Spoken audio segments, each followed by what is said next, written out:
আসসালামু আলাইকুম। সুপ্রিয় সপ্তম শ্রেণীর শিক্ষার্থী, আশা করছি তোমরা সবাই ভালো আছো। তোমাদের বার্ষিক সামষ্টিক মূল্যায়ন 2024 ইতিহাস ও সামাজিক বিজ্ঞান বিষয়ের মুক্তিযুদ্ধে বিদেশি বন্ধুরা এই অধ্যায় থেকে গত পর্বে আমরা 20টি এমসিকিউ প্রশ্ন এবং উত্তর নিয়ে আলোচনা করেছিলাম। আজ আমরা এই অধ্যায়ের আরও এমসিকিউ প্রশ্ন এবং উত্তর নিয়ে আলোচনা করব। চলো তাহলে সেগুলো আমরা আমাদের নোট থেকে দেখে নিই। গত পর্বে আমরা এই পর্যন্ত আলোচনা করেছিলাম।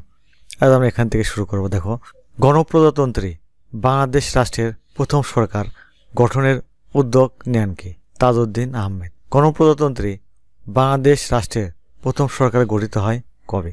10 এপ্রিল 1971। গণপ্রজাতন্ত্রী বাংলাদেশ রাষ্ট্রের প্রথম সরকারের সদর দপ্তর কোথায় ছিল? কলকাতায়। তারপর স্বাধীন বাংলা বেতার কেন্দ্র চট্টগ্রাম আগরতলা হয়ে কোথায় স্থাপিত হয়? কলকাতায়। বাংলাদেশের স্বাধীনতা সংগ্রামে প্রায় কত হাজার ভারতীয় সৈন্য শহীদ হয়েছেন? 4000। মুক্তিযুদ্ধে ভারতের সহযোগিতা কেমন ছিল? সর্বাত্মক। আমাদের শিল্পী সাহিত্যিকদের নিয়ে কলকাতার শিল্পী সাহিত্যিকরা কি গঠন করেছিলেন? মুক্তি সংগ্রামী শিল্পী সংস্থা। মুক্তি সংগ্রামী শিল্পী সংস্থার সভাপতি কে ছিলেন? তারাশঙ্কর বন্দ্যোপাধ্যায়। মুক্তিযুদ্ধকালীন কোন সম্মেলন থেকে বাংলাদেশের মিত্রদের একটি আন্তর্জাতিক সংস্থা গঠনের প্রস্তাব গৃহীত হয়? নয়াদিল্লি সম্মেলন। ভারত স্বাধীনতা লাভ করে কবে? 1947 সালের 15ই আগস্ট। পাকিস্তান স্বাধীন হয় কবে? 1947 সালের 14 আগস্ট। সীমান্ত নিয়ে চীন ও ভারতের মধ্যে যুদ্ধ হয় কত সালে? 1962 সালে। মুক্তিযুদ্ধের সময় বিশ্বের প্রধান শক্তিধর দেশ ছিল মার্কিন যুক্তরাষ্ট্র, সোভিয়েত ইউনিয়ন। সোভিয়েত ইউনিয়ন গঠিত হয়েছিল কত সালে? 1917 সালে। কোন বিপ্লবের মাধ্যমে সোভিয়েত ইউনিয়ন গঠিত হয়েছিল? উত্তর, রুশ বিপ্লব। রুশ বিপ্লব হয় কত সালে? 1917 সালে। সোভিয়েত ইউনিয়নের পতন হয় কত সালে? 1991 সালে। নিচের কোনটি সমাজতান্ত্রিক দেশ? কিউবা। চীন কোন ধরনের দেশ? সমাজতান্ত্রিক।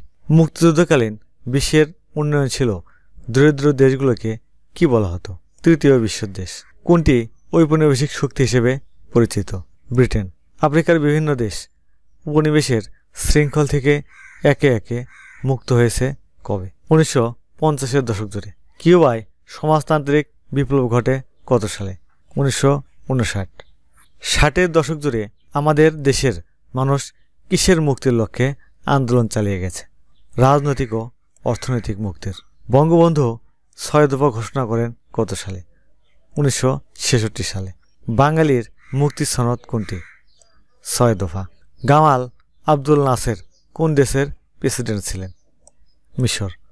নিয়াম গঠিত হয় কত সালে? 1961 সালে। 60 ও 70-এর দশকে বিশ্ব রাজনীতিতে কোন জোট ভারসাম্য রক্ষায় গুরুত্বপূর্ণ ভূমিকা পালন করে? ন্যাম। সর্বশেষ কতটি দেশ ন্যামের সদস্য? 120। ন্যামের অন্তর্ভুক্ত দেশগুলো কি নামে গণ্য হতো? তৃতীয় বিশ্ব। জোট নিরপেক্ষ আন্দোলনের অন্যতম শীর্ষস্থানীয় দেশ কোনটি? ভারত। পাকিস্তান কোন বলয়ের অন্তর্ভুক্ত দেশ ছিল? মার্কিন যুক্তরাষ্ট্রের। যুদ্ধকালীন বাংলাদেশ সরকার কাকে ভ্রাম্যমাণ দূত হিসেবে নিয়োগ দিয়েছিল? বিচারপতি আবু সাইদ চৌধুরী।